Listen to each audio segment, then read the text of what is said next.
This channel does not promote any violent, harmful, or illegal activities. All content provided by this channel is meant for an educational purpose only.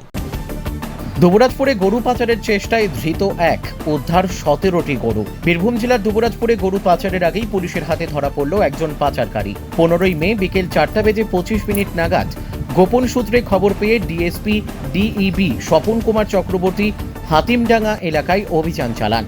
একটি গরু বোঝাই গাড়ি আটক করা হয়। Police দেখতে পায় কাঠের স্লাইড দিয়ে ঢাকা গাড়িটির ভেতরে দুটি আলাদা বাংকারে দড়ি দিয়ে বাঁধা অবস্থায় 17টি বড় গরু রাখা ছিল। এই দৃশ্য অত্যন্ত নির্মম ও অমানবিক ছিল বলে জানায় পুলিশ। পুলিশ দেখে গাড়ির চালক সহ আরো দুজন পালিয়ে গেলেও একজনকে ধরতে সক্ষম হয় পুলিশ। ধৃত ব্যক্তি গরু বহনের কোনো বৈধ কাগজপত্র দেখাতে পারেননি। পুলিশের অনুমান এই গরুগুলো অন্যত্র পাচারের উদ্দেশ্যেই নিয়ে যাওয়া হচ্ছিল। আটক ব্যক্তি ও গাড়িটি সহ 17টি গরু দুবরাজপুর থানায় নিয়ে যাওয়া হয়েছে।